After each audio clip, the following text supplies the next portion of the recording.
네, 안녕하세요. 이성우입니다. 네, 오늘 일요일인데, 아, 오전에, 아, 폐쇄공포증까지 오나. 집안에서 계속 머리가 너무 아프고, 그래서 좀 잠을 자려고 했는데, 잠은 안 오는 거예요. 접지 제품도 하고 있는데도 계속 통증이 안 가라앉아서, 지금 여기 고척 근린공원에 맨발 걷기 하러 왔고요. 자, 지금 일단 접지가 지금 제가 되는지 안 되는지 한번 확인해 볼게요. 자, 이거는 TK250이라고 박동창 회장님하고 똑같은 멀티테스터기거든요. 일단은 지금 이게 5% 돼 있는데 이 5%를 미리볼트, 미리볼트 맞추고요. 그 다음에 오른쪽을 누르면 여기가 지금 DC로 되어 있는데 AC로 바뀝니다. AC로 바뀌고요. 그 다음에 여기 헤르츠를 누르면 이렇게 이제 접지를 측정할 준비가 다 된 겁니다. 자, 지금 이 검은 거는 이쪽 컴 기준에다가 하고, 요거는 땅에다 그대로 이렇게 꽂습니다. 그리고 제가 지금 전 신발을 신고 있죠. 신발을 신고 있는 상태에서 잠시만요. 이것들이 땅에 닿으면 또 접지가 돼서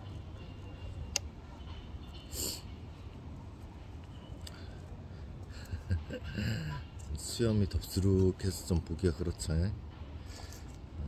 지금 제가 얼굴에 대상포진이 34살 때 왔는데, 대상포진이 입술에 살짝 이렇게 뭐라고 해야 되나, 하여튼 입안에 보통 그 구내염 생기잖아요. 근데 입술에 구내염처럼 이렇게 패인 거예요.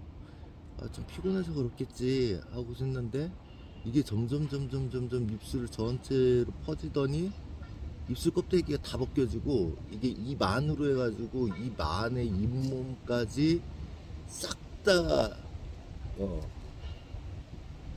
빨갛게 부어오르고 막 이렇게 구내염처럼 다 찢어지고, 그리고 결국에는 막 입안에 피가 가득 보이고, 그러더니 코로 올라와서 막 코 안에도 다 헐고 아프고, 그러더니 이렇게 눈으로 올라오더니 눈이 빨개지면서 마치 모래 한 주먹을 그냥 눈에다 쑤셔 넣은 것처럼 눈이 막 뽑힐 것처럼 너무 아픈 거예요. 그러더니 이제 뺨을 타고 내려와서 목까지.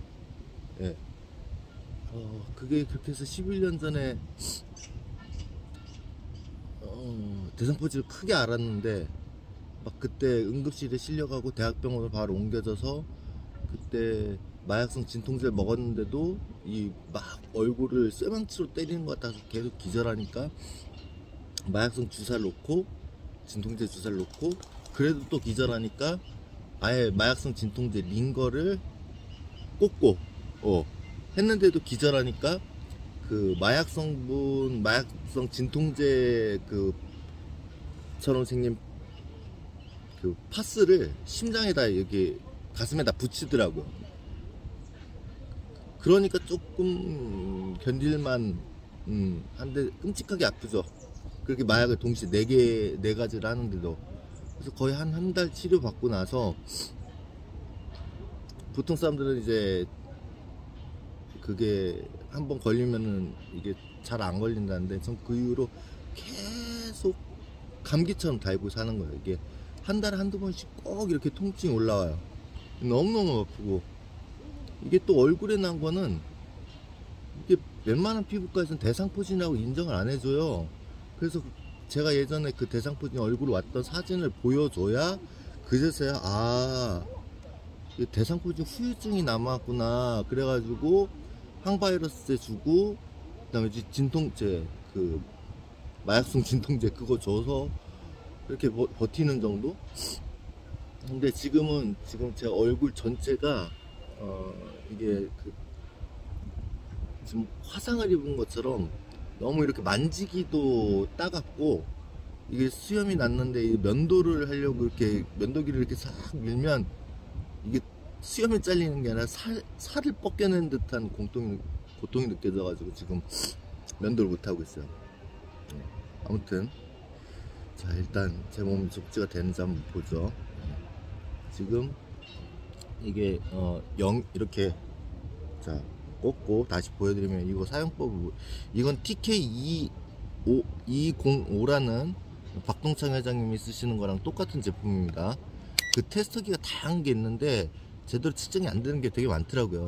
그래서 이거를 밀리볼트 여기다 맞추고, 그러면 이게 DC를 측정하게 돼 있어요. 직류. 이제 건전지 같은 거 측정할 때, 배터리 측정할 때가 직류고요.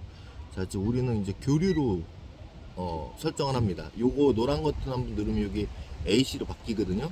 자, 이 상태에서 이게 헤르츠, 퍼센트, 예, 여기 제 끝에 거, 예, 이걸 한번 눌러주면 이렇게 0은 바뀌죠. 자, 이 상태에서 지금 전 신발을 신고 있고 지금 접지가 안 되는 거죠, 땅하고. 예, 이걸 딱 이때 이렇게 잡으면, 예, 이렇게 네 자리 이 숫자가 뜹니다.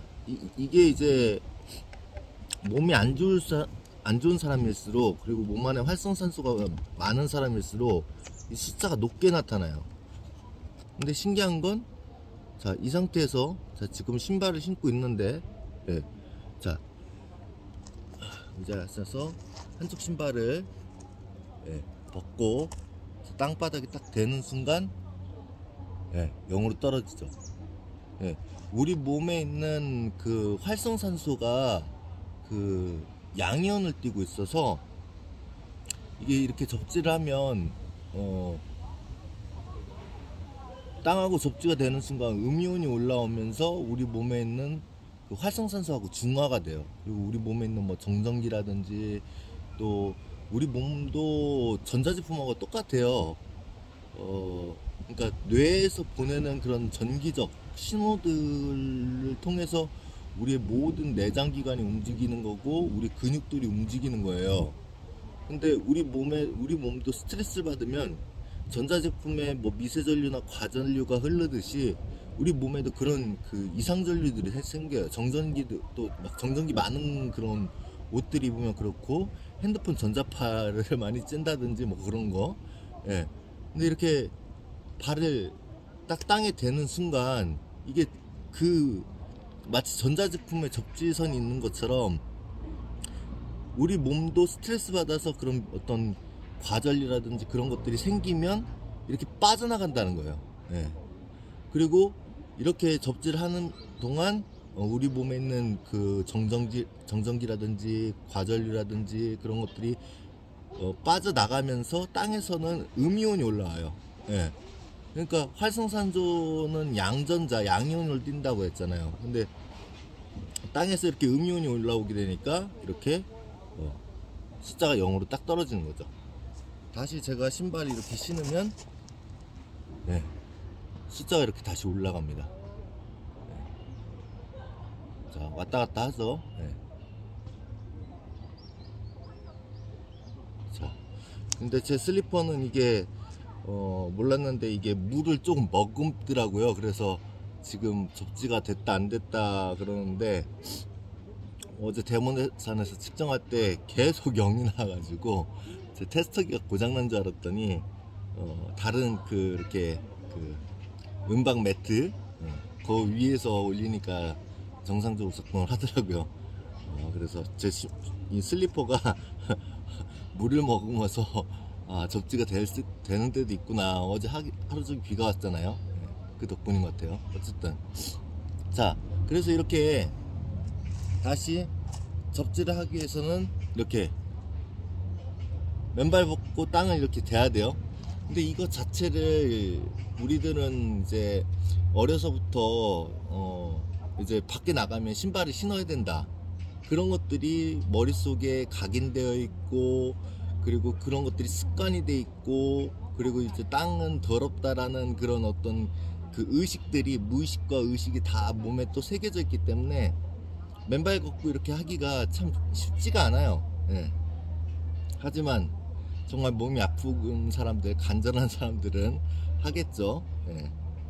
자, 근데 이렇게 할 때 문제가 날씨가 춥거나 또 이렇게 흙길을 걸을 때 이런 뭐 나무뿌리라든지 돌이라든지 그런 걸 밟으면은 이제 맨발로 안 걸어본 사람들은 그게 너무너무 아픈 거예요. 그리고 몸이 아픈 사람들일수록 발을 이렇게 지압했을 때 아픈 데들이 되게 많아요. 왜냐면 우리 발에 그 인체에 연관된 모든 장기들의 신경들과 혈관들이 다 발에 다 모여 있잖아요.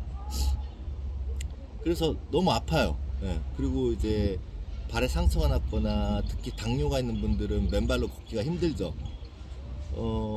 저 같은 경우는 지금 3월 14일부터 4월 29일까지 올해 입원을 해 있었는데, 처음에는 광주에서 3월 14일부터 3월 29일까지, 그 다음에 잠깐 서울에 올라와서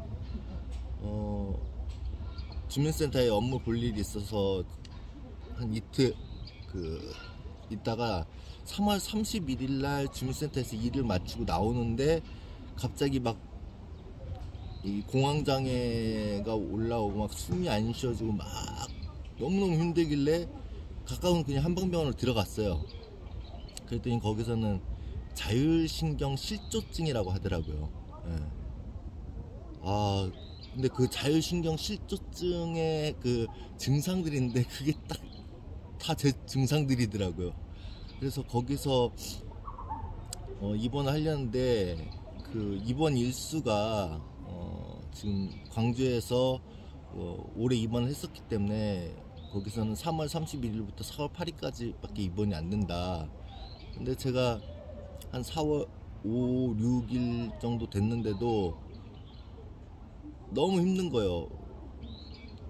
이게 제가 3월 초에 이제 막 머리가 너무 아프고 어지럽고 그래가지고 기운도 없어서 혼자 밥도 못 해먹고 설거지도 못하고 청소도 못하고 그러다가 이제 정신을 잃었던 거거든요. 그래서 이대로 있으면 죽겠다 싶어서 광주에 광역시 있는 병원을 찾아간 건데, 그래서 3월 14일부터 4월 8일까지 입원을 했는데도 이 상태로 집에 또 가면 또 정신 잃고 쓰러질 것 같아요.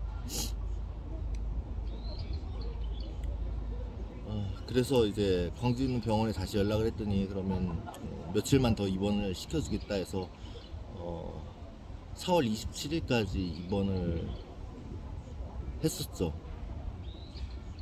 근데 지금 상태가 사실 지금 그 병원이 제가 지금 7년째 치료받고 있는데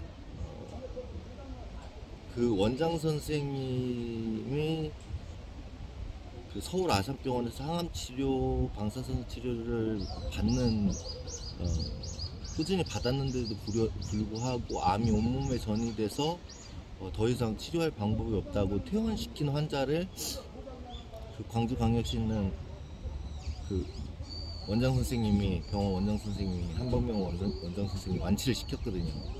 그리고 그분이 그 완치된 분이 저희 상담사 선생님의 지인이었어요.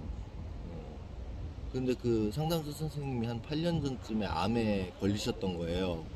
그래서 그 완치된 그 경험 있는 그분이, 사모님이 이제 암에 걸렸다는 소식을 듣고, 그럼 사모님 괜히 양방병원 가서 방사선 치료, 항암 치료 받냐고 몸만 축내지 말고 그냥 내가 완치된 광주의 그 한방병원을 가라. 그래서 그 상담사님이 거기서 몇 개월 만에 완치가 됐어요. 그러니까 그 상담사님도 제가 33살 때 54살, 신체 나이가 54살이고 얼마 살지 못한다는 얘기를 들었다는 걸 알기 때문에, 그리고 굉장히 많이 아파한다는 걸 평소에 알기 때문에, 성우야 너도 거기 광주에 있는 병원에 같이 가보자. 내 지인도 말기암이었는데 완치가 됐고 나도 그 지인의 소개로 그 병원에 가서 몇 달 만에 완치가 됐다. 그래서 그 병원에 가서 처음에 그 원장 선생님을 뵀을 때는 제가 33살 때 54살이고 얼마 살지 못할 거란 얘기를 들었고 34살 때 얼굴로 대상포진이 와서 죽을 뻔했다.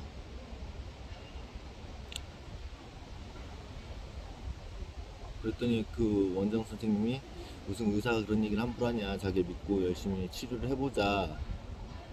그 대신 지금 몸이 너무 안 좋으니까 일을 하지 말고 치료만 받아라. 그래서 제가 한 2년 동안 일을 하지 않고 치료만 받았어요.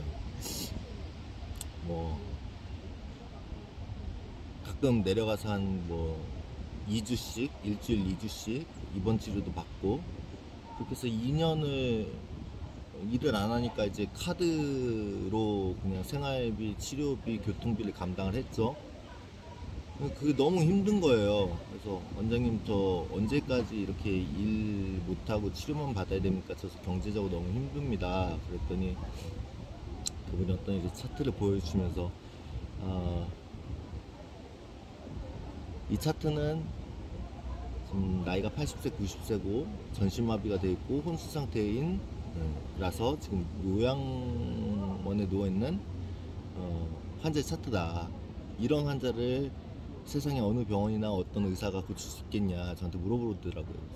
아니 80, 90이면 살 만큼 사신 거고 지금 뭐 전신마비에 뭐 혼수 상태시면 못 고치죠. 그랬더니 그 원장님이 사실은 이 차트가 제 차트라고, 80, 90이 돼서 이런 검사 결과가 나와도 굉장히 위험하고 안 좋은 건데 40세에 그런 결과가 나온다는 건, 이런 차트가 나왔다는 건 더 위험하다. 그래서 지금 성우씨가 살아있는 것 자체가 기적이고, 지금 성우씨가 마비가 안 돼서 말을 할 수 있고 걸을 수 있고 팔다리를 움직여서 식사를 할 수 있는 것 자체가 기적이다. 앞으로는 일도 하지 말고 운동도 하지 말고 오래 앉아있지도 말고 많이 걷지도 말고 어지러우면 바로 누워서 안정을 취해야 된다. 어지러운데 좀 참고 무리하게 어떤 활동을 하다가 정신 잃고 쓰러지면 이제 바로 정신마비나 죽을 수 있다. 그런 진단을 이제 5년 전에 받았죠. 뭐 그러면서도 몸이 계속 아프니까 이 병원 저 병원 다 찾아다니고 뭐 좋다는 건 다 해보고 민간요법도 다 해보고 건강성 식품도 뭐 기능성 식품도 막 수천만 원치 사서 먹어보고. 근데 작년에도 또 똑같은 얘기를 하시는 거예요. 고칠 방법이 없다. 그래도 희망을 잃지 않고 포기하지 말고 건강관리를 좀 꾸준히 하면서 견뎌봐라. 근데 그래서 제가 작년에 그럼 이제 어떡하나, 이제 돈도 없는데 병원에 갈 수도 없고 건강식품 사 먹을 돈도 없고 어떻게 돈 없이 몸을 치료할 방법이 없나 고민하다가 이제 독서 모임 때 박동창 회장님이 맨발 걷기의 기적이라는 책을 쓰셔서 저자로 오셔서 강연회도 하고 맨발 걷기를 실습한 적이 있어요. 근데 그때 그 당시에 저는 이제 어떤 그 고등학생 아들을 둔 아버지가 자기 아들하고 자기를 좀 상담 좀 해달라고 해서 저는 그때 박동창 회장님을 못 뵀어요. 그러다가 작년에 5월달에 이제 돈도 없는데 어떻게 내 몸을 치료하지 생각해 보니까 그 박동창 회장님이 생각이 나가지고 5월달에 데모산을 찾아갔죠. 그래서 박동창 회장님한테 접수 제품을 받고, 그리고 맨발 걷기 하루에 한두 시간 이상 꼭 해라. 그랬더니 한 3개월 정도 지나고 나서 제가 매주 정형외과에서 목에 신경주사 6방, 초음파 주사 6방, 진통제 링거 달고 월요일날 그렇게 맞았으면 이제 수요일이나 목요일날 또 가가지고 허리에 신경주사 6방, 초음파주사 6방, 또 진통제 링거 달고. 그리고 이제 우울장애, 공황장애, 수면장애 뭐 그런 것 때문에 정신과에서 계속 약 타먹고 그랬는데, 제가 한 3개월째 됐을 때 한 달째 병원 안 가고 있는 거예요. 아프지 않으니까, 아프니까 병원을 갔던 거지, 아프지 않으니까 생각이 안 난 거예요. 병원 가요. 나 병원 안 가고 있네. 그래서 한 3개월쯤 됐을 때, 그러면은 수면제 안 먹고도 잘 수 있을까? 그래서 잤더니 진짜 수면제 안 먹고 잠이 오는 거예요. 그래서 야, 진짜 이 맨발 걷기가 엄청난 거구나, 이 접지 제품이 엄청난 거구나, 내가 진짜 그동안 아프지만 않아도 살겠다라고 그렇게 생각하고 중얼거리고 그랬는데, 야, 이 맨발 걷기가 진짜 돈이 안 드는, 그리고 부작용도 없는 천연 진통제네. 마약성 진통제보다도 훨씬 더 효과도 좋고 부작용도 없는. 그래서 그때 이제 맨발 걷기하고 이제 그 접지 제품을 계속 사용했는데, 한 10월 중순쯤부터 제가 추우니까 밖에 못 나가겠더라고요. 그전에도 이제 맨발 걷기 해봤자 밖에서 뭐 한 10분 20분 너무 어지러우니까 밖에 못하고 이제 들어갔는데, 박동창 회장님은 하루에 못해도 한두 시간은 꼭 해야 된다, 성우씨 같은 경우는 아예 산속에 들어가서 살아야 된다.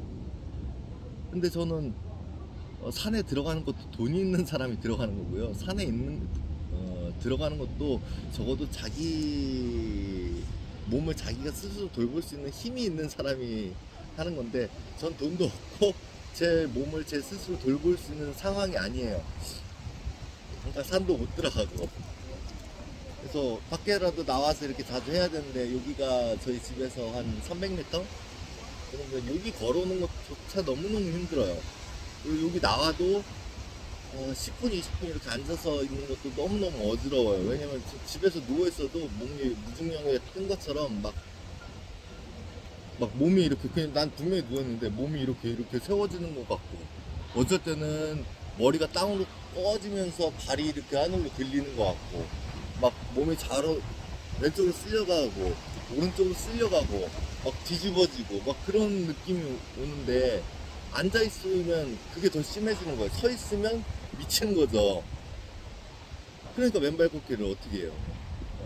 그래서 그냥 10분 20분 이렇게 그냥 하고, 뭐 대모산 갔을 때나 이제 거기가 환경이 너무 좋아서 그런지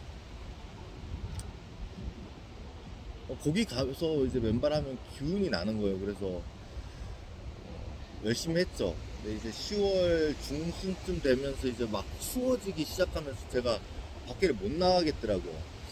그래서 안에서 이제 접지 제품만 사용을 했는데, 접지 제품이 제 몸에서 독소가 나오다 보니까 그게 다 이렇게 막 누렇게 변하더니 아예 갈색으로 변해버리고, 냄새도 지독하게 나고, 바지 같은 경우에 이렇게 이 사타구니 쪽, 그쪽부터 엉덩이까지 까맣게 은사가 타버리는 거예요. 물론 전체적으로 다 누렇게 변하고요. 냄새가 너무 나니까 이걸 빨아야 되는데, 사실 중성세제에다 넣고 손으로 그냥 조물조물 손빨래해서 널어야 되는데, 제가 너무 기운이 없으니까 그냥 세탁기 고모드하고 그 중성 물세제를 넣고 제일 약한 울모드로 돌렸어요. 어쨌거나 제 몸에서 나오는 독소하고 또 잘못 세탁하는 그 세탁기 영향 때문에 제 접지 제품들의 접지 능력, 성능이 떨어진 거예요. 그때 한 12월 달쯤 되니까 접지 제품에 이렇게 그 접지 확인기 갖다 대도 접지가 안 되더라고요. 근데 그 접지 제품이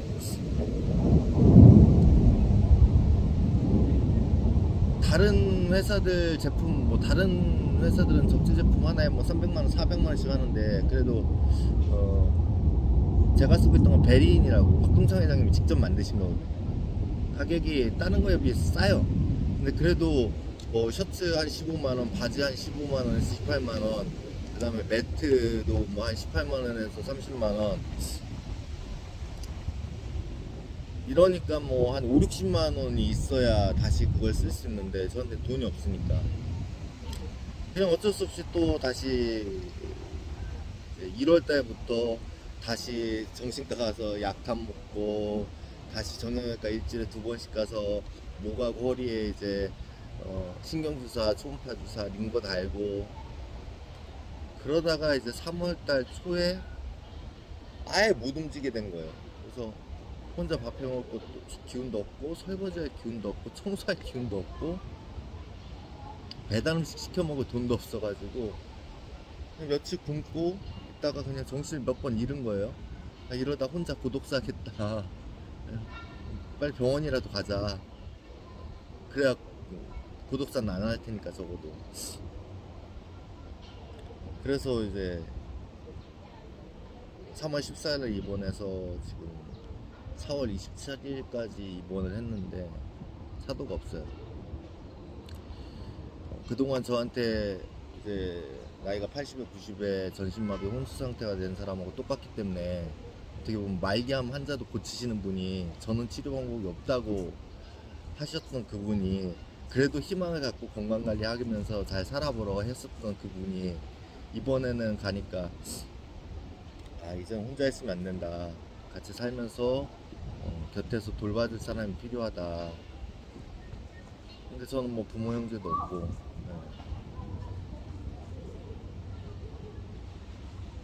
그럼 이제 요양원이나 요양병원을 더 가야 되는데 그러려면 이제 알아보니까 노인성 질환 진단이 있어야 되고 장애요양 등급이 나와야 되고 그래도 65세 이상이 돼야 그게 혜택을 받을 수 있는데 지금 제 나이는 45살에 또 이게 아예 진짜 마비가 되면 바로 이제 노인성 질환이 나오는데 마비는 안 됐는데 고통은 오는 그러니까 한마디로 숨 넘어가기 직전인데 어쨌든 살아있는 이 상태니까 분명히 죽을 건데 죽을 환자인데 사망 진단을 못 내리는 것처럼 분명히 이제 마비 걸리고 이제 쓰러질 환자인데 당장은 예, 노인성 질환 진단하고 요양 등급이 이제 안 나오는 상태인 거예요. 미치는 거죠.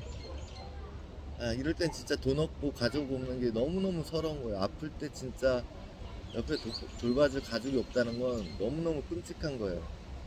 그래서 부디 제발 건강도 건강할 때 지켜야 되듯이 저처럼 이렇게 나이 먹고 혼자 아파가지고 아픈데 막 혼자 병원 찾아다녀야 되고 혼자 막 접수해야 되고 혼자 약 타 먹어야 되고 혼자 병원 오가는 건 정말 고통스러워요. 네. 아플 때 밥 챙겨 먹는 것도 정말 힘들어요. 네. 그럼 어떻게 되겠어요? 배우자하고 자녀들하고 네, 건강할 때 좋은 추억, 좋은 관계 잘 만들어서 늙어서도 혼자 살지 않고 아내하고 건강하게 살고 또 자식들하고 같이 살아야 내가 먼저 죽어서 나는 배우자하고 자녀들이 있는 데서 고독사 안 했는데 내가 먼저 가고 나서 내 배우자는 자녀들하고 따로 살면 어떻게 돼요? 고독사 할 수 있는 거예요. 그러니까 자녀들하고 같이 살아야 돼요. 병원에 가서 보면 눈도 안 보이고 제대로 걷지도 못하는 분들도 이제 막 제대로 듣지도 못하고 말도 제대로 못하는 분들이 병원에 와서 병원 이제 접수처 원무과에서 막 그 병원 직원들하고 이렇게 막 실갱이 하는 거 보면 너무 안타까워요. 그러니까 병원 직원도 힘들고 환자는 더 힘들고.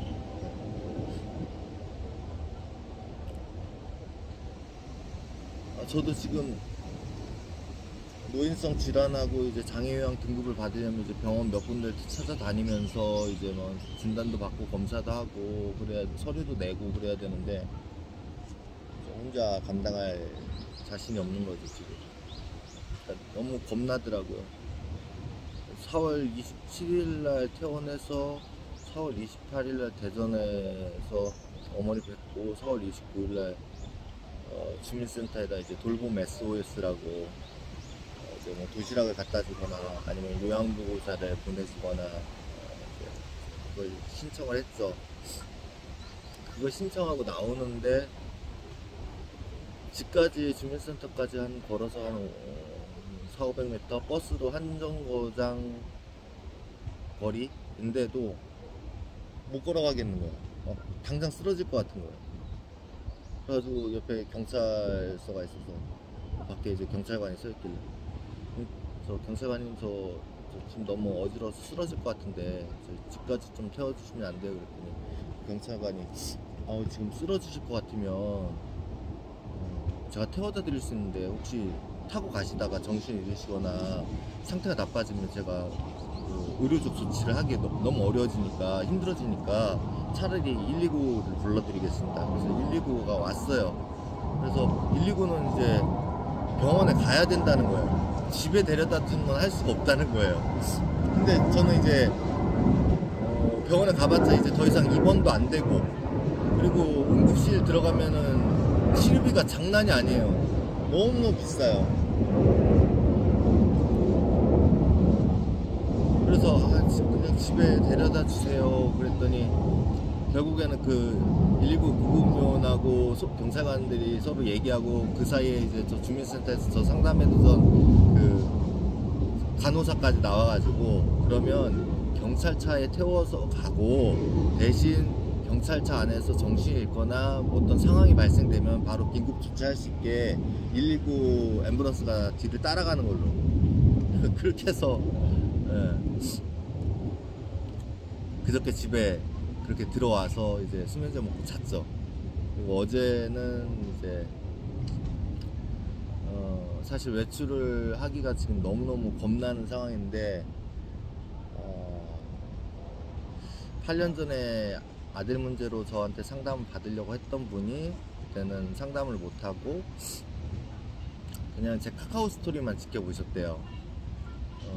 그래서 제가 12년 전에 시한부 진단 받고 또 카카오 스토리에 보면 제가 어떤 병원을 다녔는지 또 어떤 건강식품을 하고 있는지 또 내가 건강을 회복하기 위해서 또 무엇을 먹고 있고 무슨 운동을 하고 있고 또 최근에 이제 맨발 걷기하고 접지 제품 사용하는 것까지 다 봤다고. 자기 남편이 폐암이었는데 완치가 됐다가 이번에 재발했는데 척추에 암이 전이가 됐다는 거예요. 그래서 병원에서도 좀 치료가 좀 어렵다라고 하는 상황이라서 또 남편이 너무 아파하고 힘들어해서 선생님한테 좀 전화를 드리면 좀 제 남편이 좀 나을 수 있을 또 고통이라도 줄여줄 수 있는 좋은 병원이나 의사 선생님이나 제가 이제 먹었던 뭐 건강제품 중에 효과 있던 거나 그리고 이 맨발 걷기하고 접지 제품 진짜 효과가 있는지 여러 가지 물어보시더라고요. 그래서 다 설명을 해드리고 그랬더니 지금 남편이 좀 걷긴 하는데 척추에 지금 암이 전이가 돼가지고 너무 아파한다. 그래서 선생님처럼 이런 접지 지팡이를 만들었으면 좋겠다. 그래서 좀 만들어 달라. 이게 제가 3월 14일부터 3월 29일까지 그 병원에 있을 때 입원할 때 제 혈압이 110에 190이었어요. 박동상 회장님이 제가 병원에 있다는 거를 입원하게 됐다는 거를 어떻게 알게 되셔가지고 저한테 이제 접지 제품을 보내주셨는데 접지 제품을 사용하자마자 혈압이 140에 90대로 딱 내려갔어요. 네. 그 상태를 그냥 계속 유지하는 거예요. 그리고 통증이 많이 가라앉고 야 접지가 진짜 대단한 거구나. 또 박동상 회장은 어떻게든 밖에 나가서 땅에 맨발로 대고 앉아있고 할 수 있으면 맨발 걷기를 꼭 하라고 계속 강조를 하시고, 그래서 그 병원 주변에 이제 흙길이 없죠.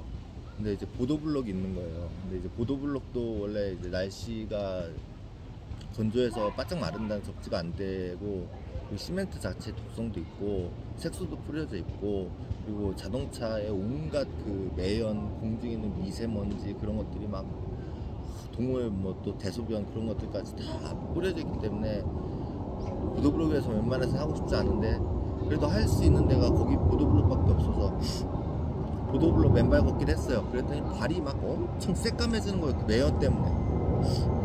그러다가 그래도 했어요. 그러다가 보이지 않는 유리 양쪽 발 뒤꿈치를 다 빈 거예요. 그래서 이제 맨발 걷기를 못 하는 거죠. 이게 맨발로 땅에 댈 수도 없는 거죠. 그래서 그때 3월 29일날 퇴원했다가, 내가 어떻게 하면은 신발을 신고도 맨발 걷기를 할 수 있을까? 어떻게 하면 신발을 신고도 적재를 할 수 있을까? 어차피 나 지금 너무 어지러워서 지팡이가 필요한데, 지팡이를 접지봉으로 하면 접지가 되지 않을까? 그래서 접지봉을 구입하려고 하니까 접지봉이 너무 비싸고 무거워요. 그래서 이 알루미늄을 생각해냈어. 그래서 이 알루미늄은 더 가볍고 싸고, 그래서 처음에는 이걸 이제 가볍게, 처음에는 그냥 여기다 구리선을 감아가지고 그 형광등 이렇게 전선을 연결해주는 그 똑딱이 같은 게 있어요. 플라스틱 단자가 누르면 열리고 그 놓으면 이렇게 전선이 물려가지고 양쪽이, 그게 있어서 그걸 썼는데 그게 너무 보기도 안 좋고 불편하고 그런 거예요. 그래서 너무 불편한데, 이거 그 접지 제품처럼 이런 똑딱이가 달려있으면 훨씬 더 편하고 보기도 좋을 것 같은데, 그래서 이걸 어렵게 이제 구해가지고 이렇게 만들었죠. 이거를 이제 제가 그 카카오스토리하고 이제 뭐 유튜브하고 올린 거를 보시더니 남편한테 이것 좀 꼭 만들어주고 싶다고, 선생님 좀 만들어주시면 안 되냐고. 이 똑딱이를 구할 수가 없어요. 제가 이 똑딱이를 구하려고 진짜 인터넷을 다 뒤져보고, 이 동네 뭐 전파사, 옷수선집, 뭐 철물점 안 가본 데가 없는 거예요. 구할 수가 없어요. 그래서 결국 박동상 회장님한테 어렵게 구해서 제 걸 만든 건데, 이거를 갖고 싶다고 하시는 거예요. 박동상 회장님 만나려고 하면은 적어도 제가 전철을 타고 2시간을 가야 되고, 또 다시 돌아오려면 또 2시간을 전철 타고 와야 되는데, 제가 막 집에 있어도 쓰러지고 정신일 것 같은데 어떡하지? 근데 어째요? 그렇게 남편을 위해서 그렇게 아내가 간절하게 그렇게 애원을 하시는데, 부탁을 하시는데 너무 부럽고, 네, 한번 해보자. 그래서 어제 이제 박동상 회장을 만나러 갔다가 이제 대모산에서 맨발 걷기까지 하고, 이제 요걸 얻어서 이제 새로 이제 만들어 드릴 건데, 아무튼 자, 다시 한번 보여드릴게요. 자, 이게 TK 205라는 테스터기고요. 자, 지금 여기에 사용법은 여기 밀리볼트라고 하면서 이렇게 위에는 직선, 아래는 곡선이 있는 게 있어요. 거기에 맞추고, 여기 보면 지금 여기가 DC거든요. 이 노랑 버튼 한번 눌러주면 여기가 AC로 바뀌어요. AC로 바뀌었죠. 그리고 여기에 헤르츠, 퍼센트, 여기를 눌러주면 이 상태가 되는데, 이때 지금 저 신발 신고 있죠. 안 닫고 있어요. 자, 이 상태에서 잡으면 제 체내에 있는 활성산소들 때문에 이렇게 값이 올라가요. 막 4자리가 올라가죠. 4.5부터 해가지고, 지금 이 슬리퍼가 약간 물에 젖어 있어서 그러기도 하는데, 아, 이게 0이 되는 게 아니라 이 측정 범위를 넘어가서 그런 거구나. 아, 그러네. 아무튼 자, 이렇게 값이 많이 떠요. 근데 이거를 맨발을 딱 대는 순간 0이 되죠. 근데 저처럼 발이 다쳤거나 당뇨가 있거나 아니면 맨발로 걷지 않아봐서 너무 발이 아파, 그래서 못하겠어, 그러면 이렇게 신발 신고, 자, 이거를 지팡이를, 자, 지금 이렇게 뜨고 있어요. 아니, 여기 이렇게, 자, 이렇게 잡을게요. 자, 그러면 이렇게 숫자가 있죠. 뜨는데 제가 이거 지팡이를 이렇게 잡으면 0이 되죠. 왜냐면 얘도 접지가 되는 거거든요. 알루미늄이니까. 자, 그리고 제가 몸이 너무 안 좋기 때문에 접지 제품을 이렇게 손에 대고 있는데도 접지 확인기 계속 빨간불이 들어올 때가 있어요. 그래서 이게 뭔가 해서 박동상 회장님한테 여쭤봤더니 피가 너무 끈적거리고, 그리고 세포가 너무 많이 병들어 있고, 그래서 신체 활성도가 떨어진 사람은 음료운이 퍼지는데 오래 걸리는 거다. 그래서 맨발 걷기를 한두 시간 이상 꼭 하라고 하는 거다. 그러면 그거보다 좀 더 빠르게 이거를 음료운을 온몸에 전달하려면 어떻게 될까? 그래서 제가 여기다가 이제 구리선을 감았던 거예요. 자, 지금 여기 보시면 이렇게 똑딱이가 있죠. 여기다가 지금 이 베리인 코드를 연결합니다. 자, 지금 요게 지금 봉이 땅에 닿지 않게 들고 있을 때 이렇게 숫자가 뜨죠. 근데 딱 땅에 닿으면 0으로 떨어지죠. 이렇게 잘 음료운이 온몸에 전달될 수 있는 게 사실 이 끝에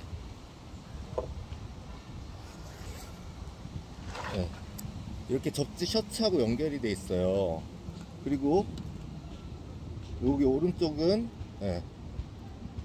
이렇게 꽂으면 이 선은 어디 와 있냐면 여기 접지 바지에 이렇게 선이 연결되어 있어요. 이렇게 하면은 신발을 신고 있어도 접지가 되는 거죠. 자, 지금 보세요. 지금 제가 얘를 잡지 않고 그냥 이렇게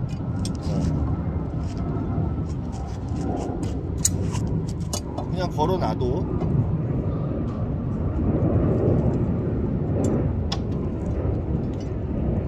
지금 한쪽이 어차피 연결되어 있기 때문에, 자, 이걸 잡으면 계속 0이에요. 자, 이걸 다 빼면, 연결선 다 빼면 다시 숫자가 올라가죠. 다시 숫자가 올라가죠. 신발을 신고 있는데 이것만 이렇게 연결해주면 0으로 내려갑니다.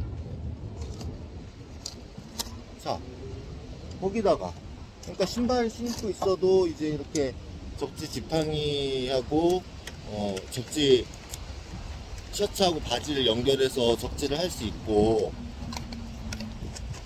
또 이렇게 좀 이런 주변에 근린공원처럼 좀 맨발 걷기 하기 적당한 흙길이 있는데,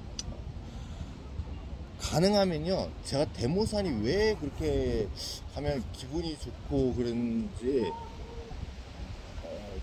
이번에 깨달았어요. 이번에. 그동안에는 대모산이 그냥 좋은 산인가 보다 그렇게만 생각했는데, 대모산이 왜 좋냐면 오염이 안 돼 있어요. 그러니까 사실 우리 지금 이런 도시에는 미세먼지도 많고 매연도 많고, 그래서 그 오염물질들이 바위에 붙어 있기 때문에, 그런 이런 나무들에게도 쌓이기 때문에 이끼가 못 자라는 거예요. 근데 대모산은 가면 이끼가 엄청 많이 자라 있어요. 예. 막 나무를 타고 막 이끼들이 올라가요. 예. 촉촉해요. 예. 그러니까 그 살아있는 생물에도 음이온이 통하거든요. 그러니까 이렇게 신발 신고 있다가도 저런 그냥 풀 같은 거 잡아도 적지가 돼요. 그러니까 시골에 사시는 분들이 농약 안 쓰고 농약 안 쓰시고 그냥 일을 하시면 도시에 있는 노인보다 훨씬 건강한 게 계속 흙을 만지면서 적지가 되고 식물을 만지면서 적지가 되니까. 예. 근데 이제 농약을 쓰시는 것 때문에 조금 병이 드시는 건데, 어쨌든 시골에 계신 분들이 건강한 건 손으로 일하면서 손으로 자연스럽게 접지하고 식물을 만지면서 접지가 된다는 거. 그래서 건강해진다는 거. 다만 이제 농약을 쓰거나 또는 너무 무리하시면 너무 병들겠죠. 몸을 건강하게 하는 건 운동, 몸을 병들게 하는 건 노동. 그래서 운동과 노동의 차이를 아시고 잘 하셨으면 좋겠습니다. 저는 이제 걸어야죠.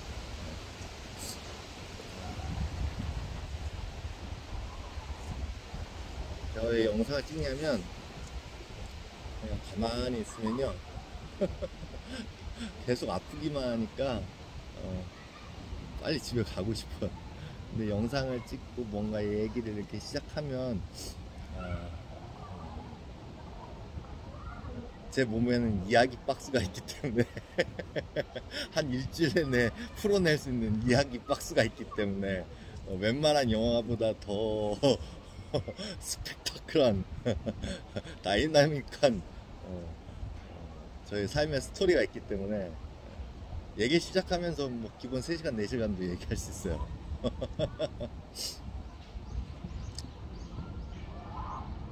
그래서 얘기하면서 이렇게 버티는 거죠. 적자하고.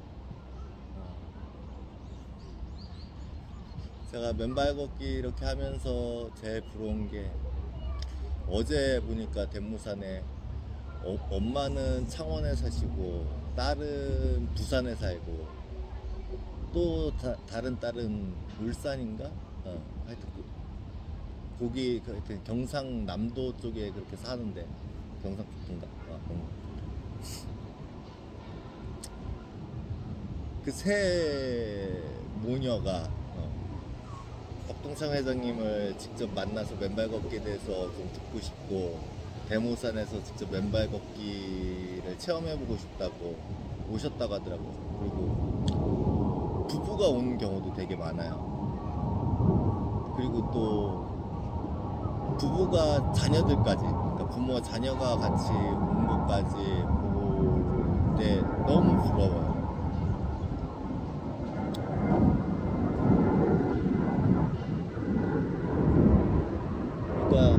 사람이 이런 자연과 그냥 땅과 무생물인 땅과 접지하는 연결되는 것만으로도 사람이 이렇게 건강해진다면 사람과 사람이 접지하는 스킨십하고 손을 잡고 포옹을 하는 게 얼마나 더 사람을 건강하게 했겠어요. 안타깝게도 저는 45년을 살아온 동안 부모나 형제와 좋은 스킨십이 거의 없었고, 그리고 일도 혼자 하는 일들이 많았고, 그래서 사실 평생 좀 외로웠어요. 그래도 건강할 때는, 젊을 때는 그래 내가 열심히 공부를 하고 실력을 키워서 성공하면 좋은 배우자도 만나고 아이들도 낳을 수 있을 테니까 그것을 위해서 혼자 열심히 일하고 공부하자. 그래서 제가 9살 때부터 새벽 신문 배달을 하면서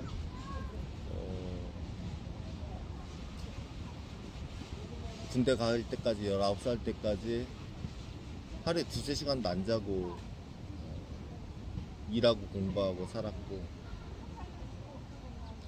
그리고 20살 때 직업군인 되면서부터 32살 때 대형교회 이제 비서실장으로 일할 때까지 또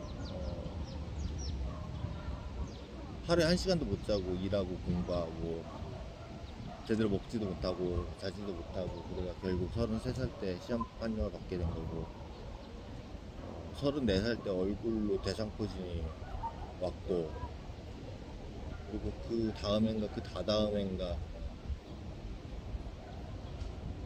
몇 년 전에 숨이 안 쉬어져서 코 수술을 했어요.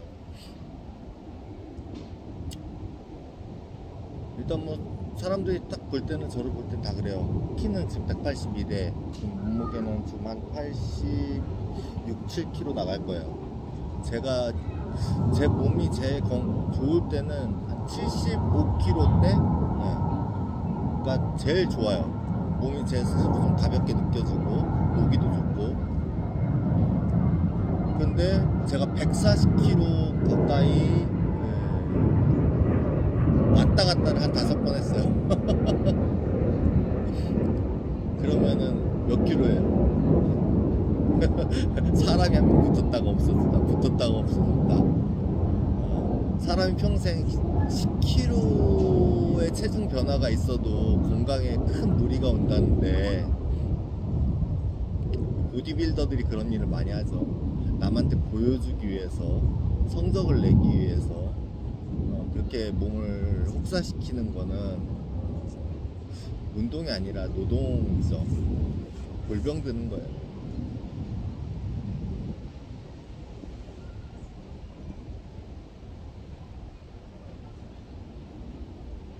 뭐 하여튼 그러면서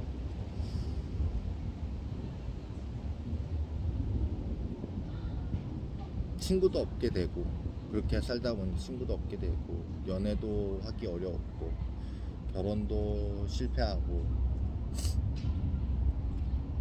그리고 몸이 이렇게 계속 안 좋아지니까, 점점 더 안 좋아지니까 정말 마음이 더 괴로워지고, 제가 우리 가족 행복코치라고 일을 하기 시작했는데,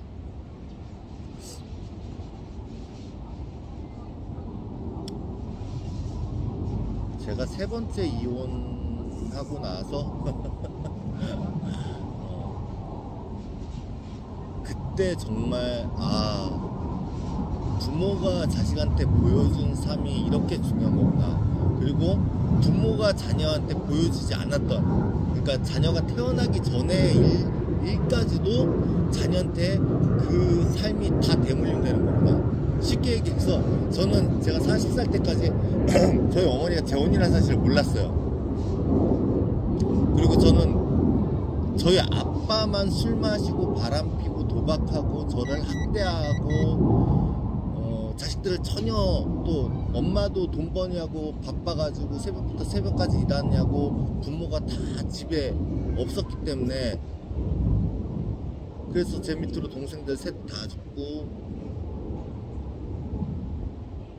저는 제 동생들 학대받진 않았는데 교통사고로 죽고, 6살 때 연년생 동생이 교통사고로 죽고, 제 7살 때, 그러니까 연년생 동생이 죽고 바로 그 다음에 둘째 동생이 태어났어요.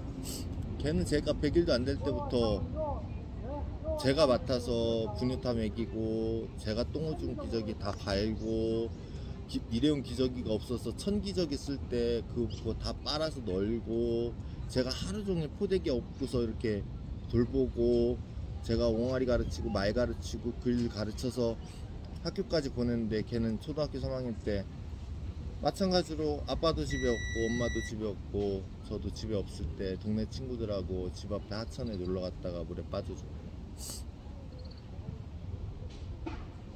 전 그래서 사실은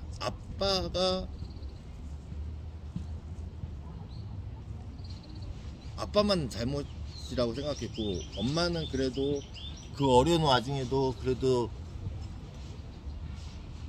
가족들 먹여 살리려고 힘들게 일하고 고생하는 천사라고 생각했어요. 그러니까 나의 아내상이 누가 되겠어요? 엄마 같은 사람이 되죠. 모든 사실 자녀들은 그래요. 딸은 남편상이 아빠가 되는 거고, 왜 20년 30년을 아빠는 저런 거구나 라고 하니까, 싫다고 하면서도 그게 익숙하니까 그런 남자를 만나요. 그리고 아들도 자기 아빠를 보고서 그대로 따라하게 되죠.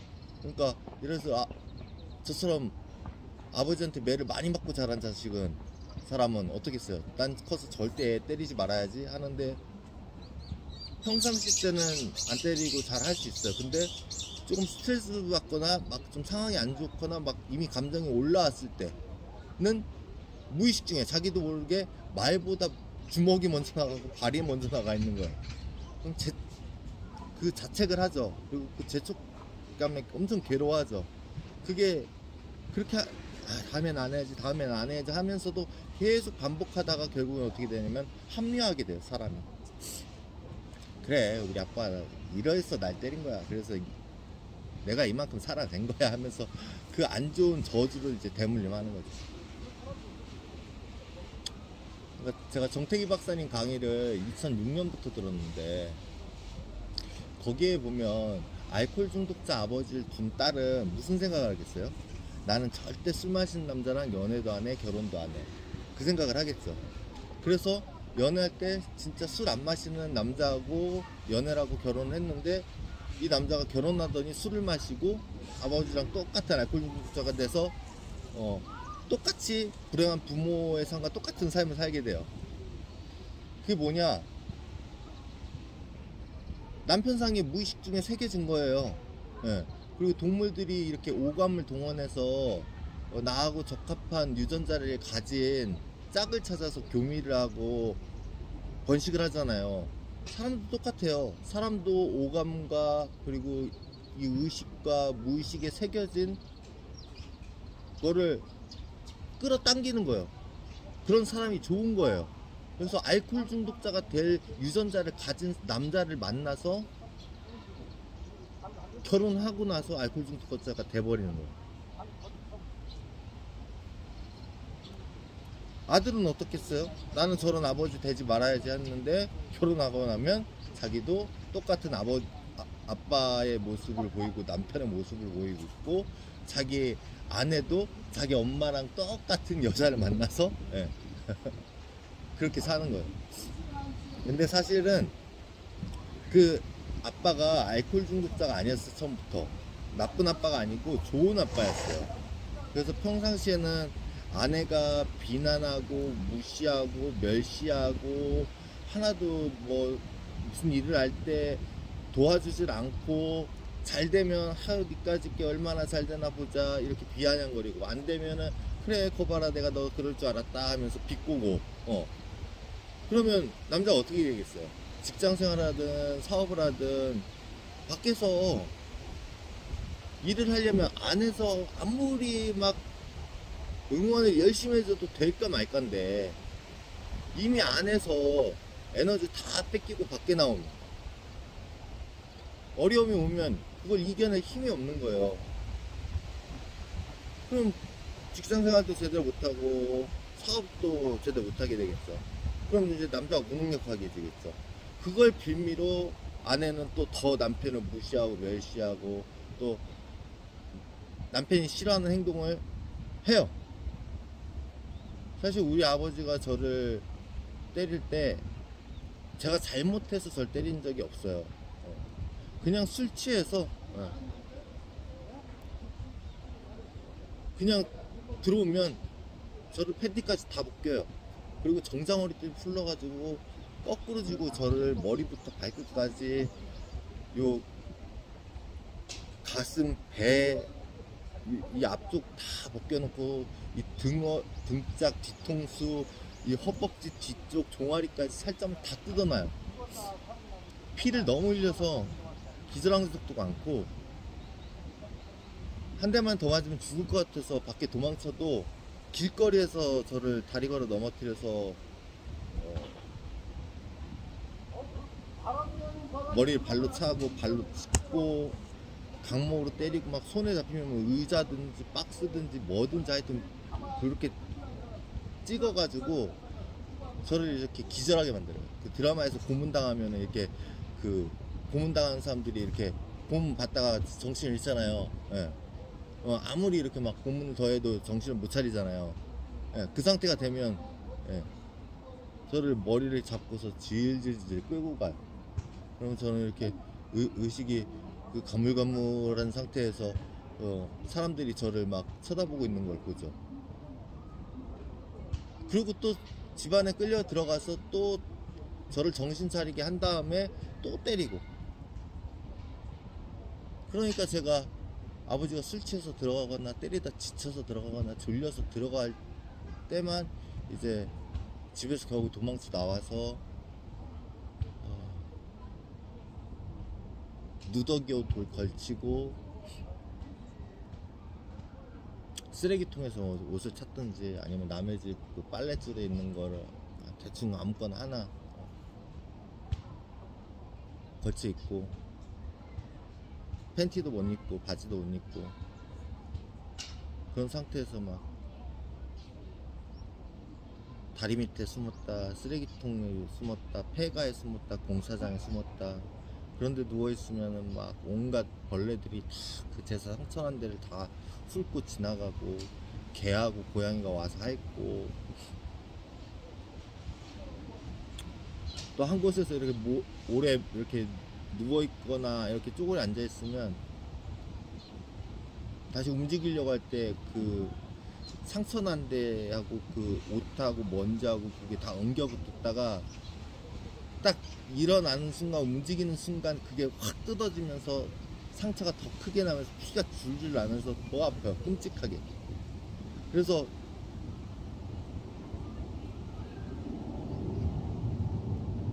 또 살고 싶은 생각이 없으니까 보통 애들은 집 나오면 음식점에서 훔쳐 먹거나 아니면 뭐 남의 집 빈집털이라도 해서 그렇게 먹는데 저는 살고 싶은 생각이 없으니까 입에 물 안 먹으면 안 됐거든요. 일주일에서 한 달 막 그렇게.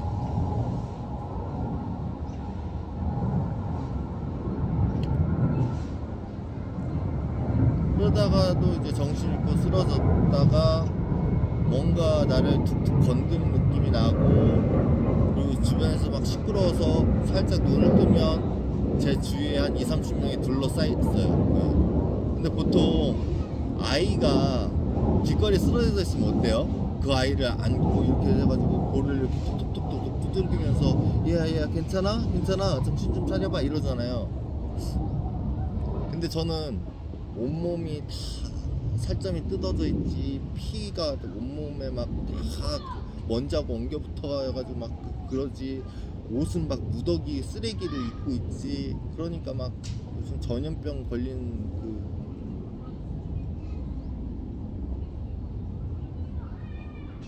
괴물을 보는 것처럼 만지면 뭐 병을 물듯이 저를 만지지 않고 이게 애들은 돌멩이 던져보거나 막대기 갖다 쿡쿡 찔러주면서 거지 새끼 죽었나 보다, 거지 새끼 죽었나 보다. 그럼 창피하잖아요, 화나잖아요. 그럴 때마다 이제 다리로 달려가서 내가 이렇게 아버지한테 매를 맞거나 이렇게 매를 맞다가는 맞아 죽거나 병신이 되거나 이렇게 아버지한테 맞아 죽거나 병신이 되지 않더라도 학교를 이렇게 못 가면 여보 아버지랑 쓰레기 같은 똑같은 쓰레기 인생 될 텐데 그래서 뛰어내려 버릴까 죽어버릴까. 뛰어내리려고 하면 죽은 동생이 생각나고 죽은 동생이 생각나면 엄마가 생각나고 동생이 죽었는데 나까지 죽으면 우리 엄마가 못 살겠다. 그래서 이제 또 중학교 때 학교라도 제대로 다니려고 집을 나와서 신문사에서 창고에서 먹고 자면서 학교를 다니고 중국집에서 일하면서 버티고 그러다 이제 중학교 3학년 때 집에 들어갔죠. 왜냐면은 우리 엄마라도 내가 편하게 모셔야 되는데 중국집에서 일해봤자 나쁜 사장이 월급도 안 주고 희망이 없다. 중학교를 어떻게든 졸업해서 실업기 고등학교를 가서 일찍 취직해서 우리 엄마라도 좀 편하게 모셔야 된다. 그리고 제가 중국집에서 일하면서 진짜 엄청나게 힘든 일을 많이 했어요. 그리고 매일 그 중국집에 깡패 동네 양아치들이 놀러 왔는데 그 깡패 양아치들한테 맨날 맞고, 그래서 이제 뭐 무거운 것도 많이 들고 막, 제가 중3 때까지 키가 136밖에 안 됐거든요. 못 먹고 못 자니까. 아, 그리고 제가 또 지금 겉은 멀쩡한데 속이 다 망가진 이유가 그 중국집에서 일할 때 음식들을 하도 더럽게 만들어 가지고 먹을 수 있는 게 제가 직접 볶은 짜장하고 제가 직접 면을 뽑아서 먹어야 됐어요. 거기서는 볶음밥, 쇠밥은 먹지 못하게 하고요. 볶음밥을 밥을 먹고 싶으면 거기서는 밥을 홀에서 손님이 남기고 갔든 배달 갔는데 손님들이 길거리에 내놓잖아요. 그러면은 거기에 온갖 벌레들과 개하고 고양이가 그걸 먹잖아요. 그리고 심지어 옛날에는 좀 매너 없는 사람들이 거기다가 이제 담배 펴가지고 담가놓고 가래층까지 막 뱉어놓는 일도 많아요.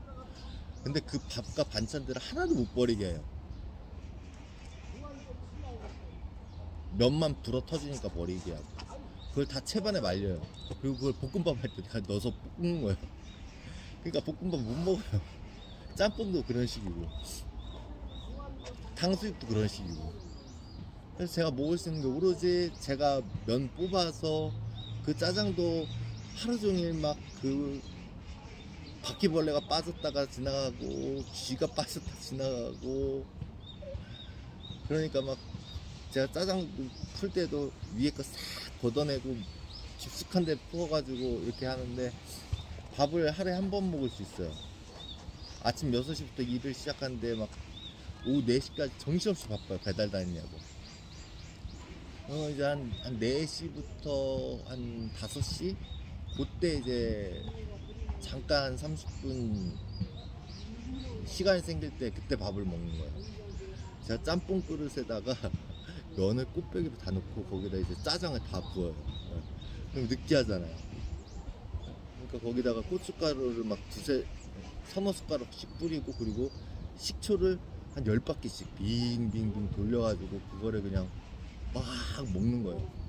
근데 그게 식초가 아니라 빙초산이었던 거예요. 그래가지고 그때부터 장이 엄청 안 좋아져가지고 배앓이를 엄청 많이 하고, 그래서 속이 다 망가졌죠.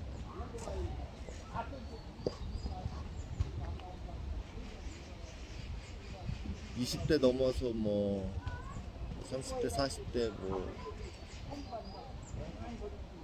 좀 교회 열심히 다니는 사람들은 뭐 3일 금식기도, 뭐 일주일 금식기도, 뭐 크게 하면 40일 금식기도 하잖아요. 지금 제 이문부란 사람이 40일 금식기도 한 번 했다가 지금 병났대요.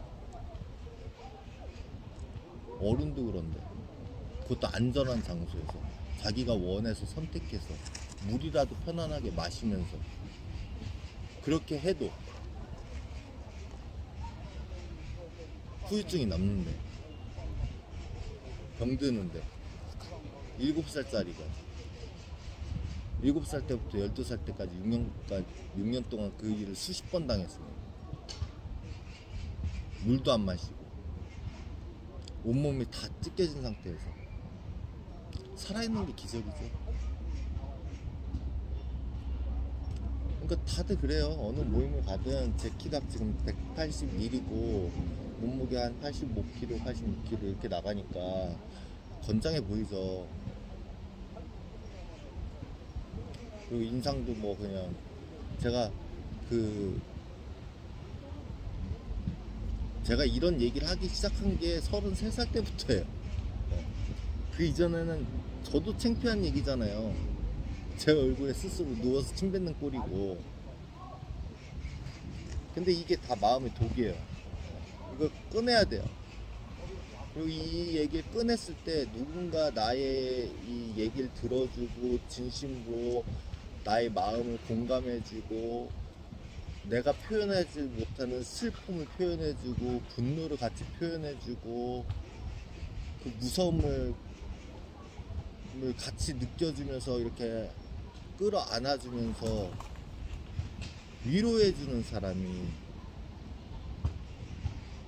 있을 때 그 독이 해독이 되는 거거든요. 길거리에 보면 약간 정신이상자들이나 노인들이 한 얘기 또 하고 한 얘기 또 하고 한 얘기 또 하고 계속 하는 이유가 뭔지 아세요?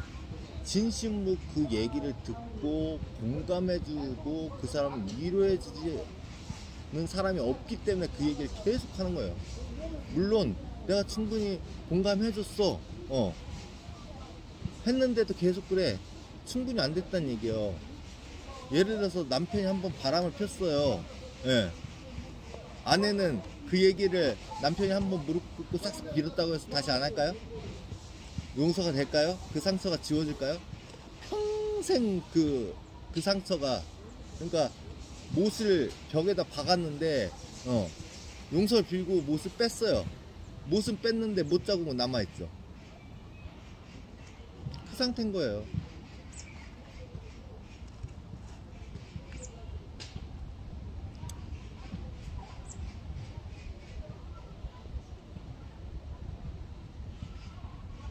저도 제가 이렇게 뭐 인터넷 유튜브에 이렇게 영상 올리고 글 쓰고 지금 제가 같은 얘기를 뭐 많이 해서 저를 아는 분들은 왜 스스로 네 좋은 이미지 스스로 망가뜨리냐 막 그런 얘기도 하시고 그러는데,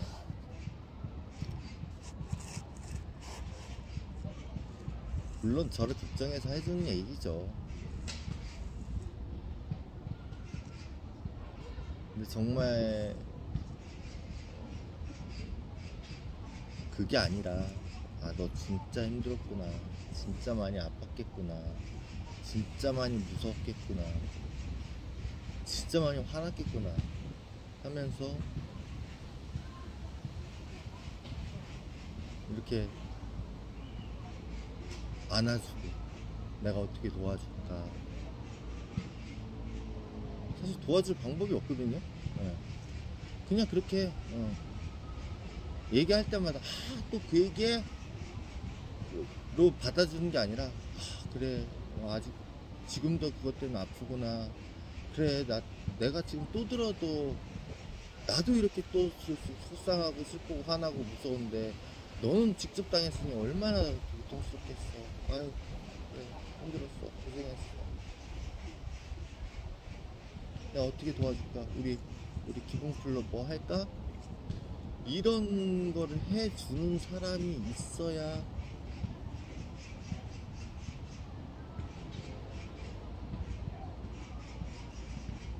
열 번 하고 한 가지 상처가 없어질 수 있고,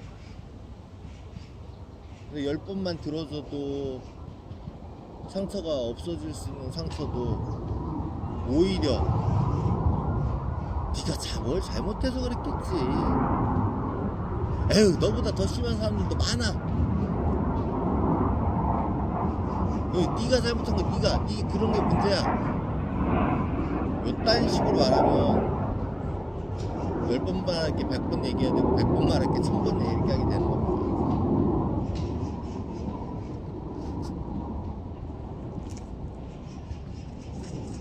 그러다가 이제 어느 날 그 얘기를 하는 사람이 입을 다물면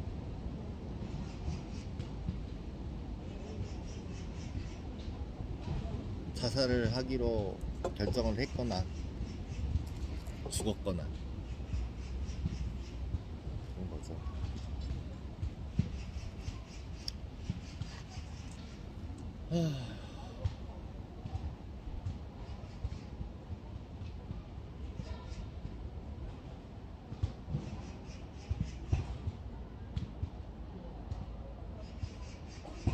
이게 몸과 마음이 하나더라고요. 마음이 병들면 몸도 병들게 돼 있고요. 몸이 병들면 마음도 병들게 돼 있어요. 그러면 사람의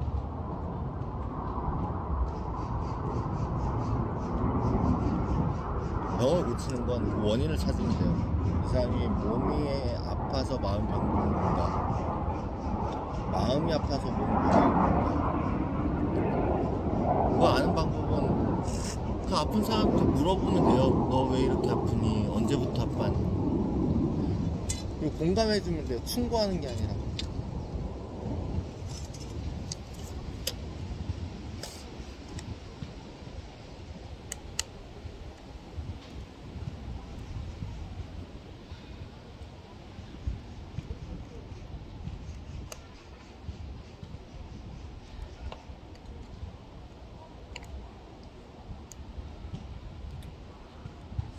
추워서 이제 들어가야겠어요.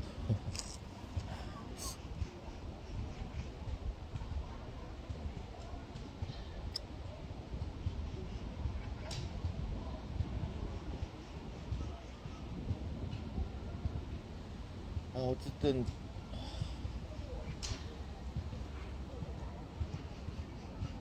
주민센터에서 지원해주는 요양보호사 60시간 도시락 30일 이걸 지원받는 동안 제가 뇌인성 질환 진단을 받아야 되고 장애요양 등급을 받아서 요양병원에 가야 되는데 큰일입니다.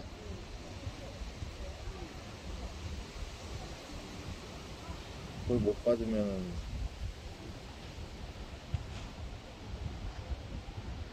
이제 정말 죽게 되겠죠.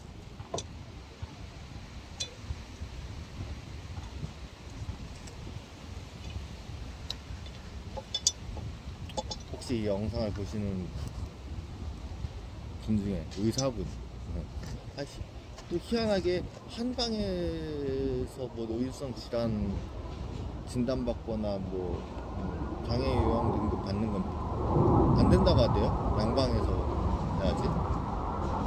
아무튼 이 영상을 보시는 분들 이제 의사 선생님이 계시거나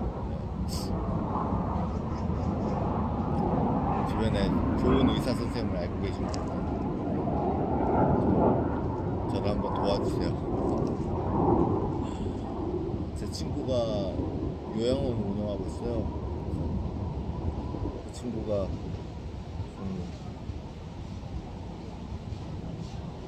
4월달부터 제가 요양원에 갈 수 있게, 요양원은 못 오더라도 요양병원이라도 갈 수 있게 이것저것 알아보고 도와주고,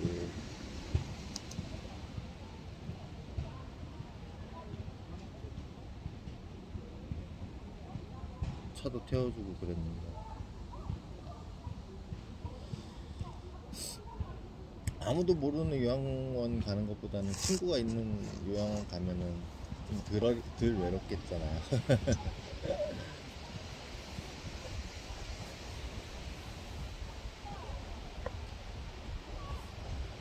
또는 진짜 우렁각시나 잉어각시 같은 그런 여자가 나타나서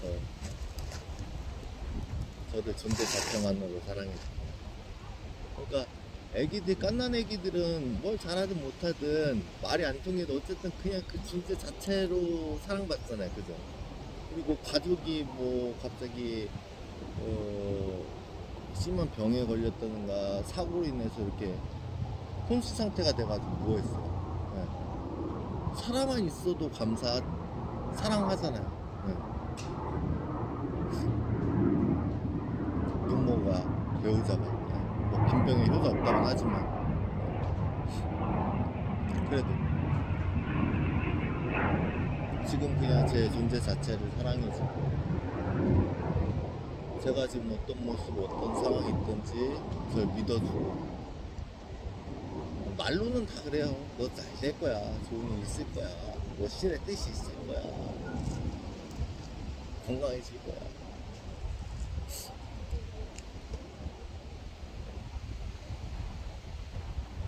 근데 그거를 그냥 툭 던지고 그냥 혼자 내버려 두면 아무것도 아니죠. 진짜 제가 자기가 말한 대로 그렇게 건강해지고 다시 일할 수 있을 까지 저를 곁에 있어주고 제 곁에 있어주고 저를 돌봐주는 단 한 사람이 있어야죠. 그런 단 한 사람이 있으면 제가 요양병원 갈 생각 안 하죠.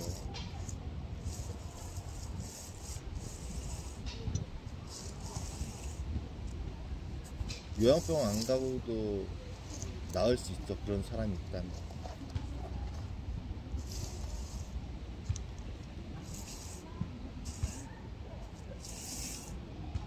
참 선한 영향력 참 많이들 얘기하는데 다 거짓말 같아요. 네. 선한 영향력, 돈 많은 사람들이 뭐 기부는 많이 해요. 근데 정말 가까이 있는 정말 뭐 가족이나 친척이나 뭐 이웃이나 제자나 뭐 하여튼 그런 사람들한테는 후원 안 해요. 왜? 그 사람들은 후원한 만큼 나팔 불어야 되거든. 예. TV 타야 되거든. 증서 받아야 되거든. 사진 찍어야 되거든. 근데 뭐 돈 없고 빼먹고 병들고 가난한 사람한테 그거 해주는 거는 누가 사진도 찍어주지도 않고 알아주지도 않고 증서를 주지도 않고 폼도 안 나고 하니까 안 하는 거예요. 모든 경전에 써있잖아요. 선한 일을 오른손이 한 일을 왼손이 모르게 하고 왼손이 한 일을 오른손이 모르게 해야 그게 진짜 복을 쌓는 건데 그렇게 뭐 자랑하고 나발고 그러면 그건 선을 행한 게 아니죠. 네. 자기 자랑한 거지.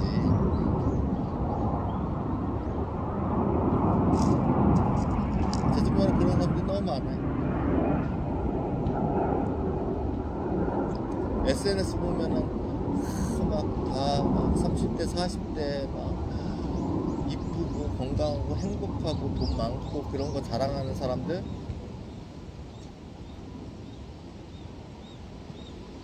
건강한 척 예쁜 척 행복한 척 하는 거지 진짜 건강하고 행복하고 그런 사람들은 그렇게 과시 안 해요. 진짜 부자들이 돈 자랑 안 하는 거지.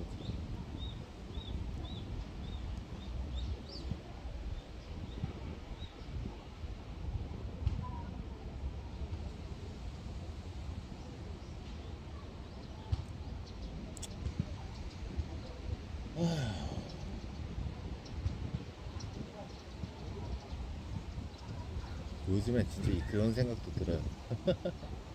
2단이라도 들어갈까?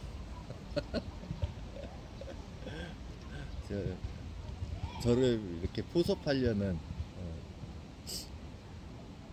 그 종교 집단들이 많았어요. 자기들 종교 집단에 와서 제가 가진 달란트를 조금만 써주면 집도 주고 직장도 주고 결혼할 여자까지 다 주겠다. 실제로 어디야? 통일교가 그런 여자들이 많고 그리고 뭐 신천지나 그 어디더라? 세월호 사건 때 구원파 그쪽에도 그런 여자들이 있더라고요.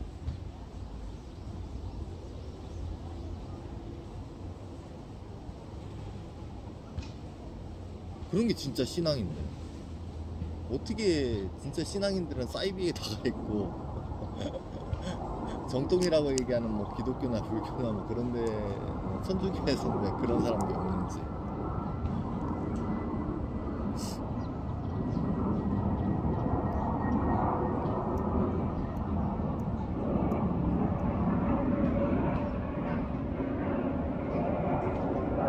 근데 뭐 이제는 다 의미 없는 얘기죠.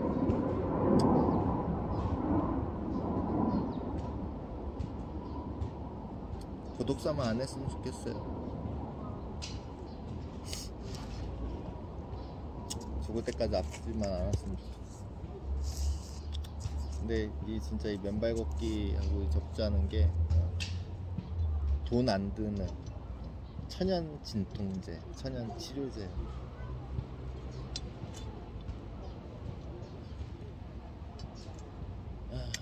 그나마 지금 이렇게 나와서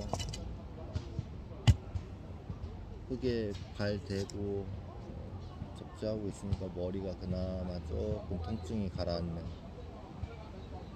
그리고 제가 이렇게 얘기하면서 제 마음의 독을 빼는 거예요. 그러니까 사람 안에 와우 소나무에서 송진가루가 엄청 날려. 우와.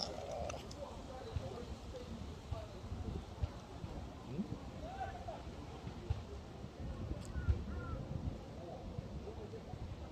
아, 뭔 얘기 하려다가 잊어버렸지? 아,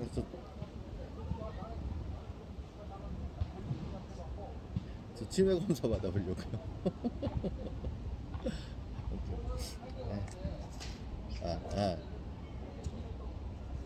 제가 이렇게 얘기하는 게 그래요. 남들은 왜 스스로 자기 이미지 망가뜨리냐.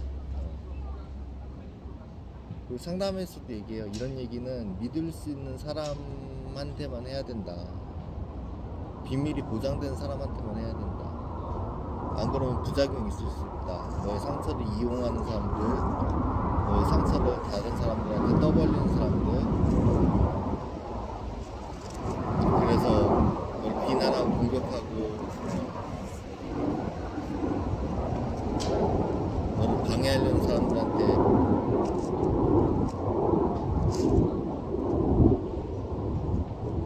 그 거리를 제공하는 그런 게 될 수 있기 때문에 하지 말아라고 저도 배웠지만 불행하게도 제 주변에는 제 얘기를 이렇게 진심으로 듣고 공감해 주는 사람이 없어요. 오히려 진짜 이렇게 유튜브나 SNS나 그런 걸 통해서 우연히 제 영상을 지켜보신 분들이 가끔 감동이 되시면 찾아서 도움을 주시더라고요.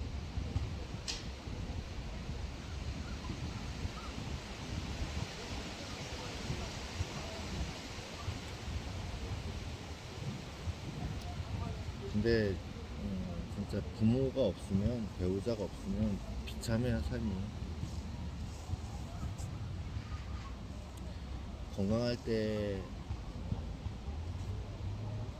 젊을 때 일찍 결혼해서 아이들 낳고 세상에 부귀영화를 위해서 성공을 하려는 사람들은 많은데 정말 그보다 더 중요한 좋은 남편, 좋은 아내, 좋은 아빠, 좋은 엄마 되기 위해서는 공부하려는 사람들이 없어요. 세상이 다 미쳐 들어가는 것 같아요.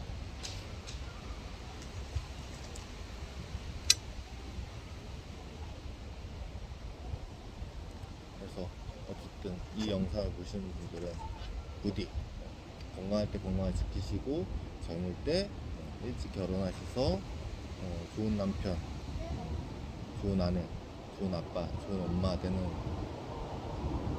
위해서 가족들하고 같이 양발 걷기도 하고 내 식사도 같이 하고 대화도 하고 같이 책도 보고 같이 공부도 하고 같이 과제지도도 해주고 하는 좋은 가정, 습관, 기술 만드셔서 나날이 더 건강해지고 풍족해지고 행복해지시고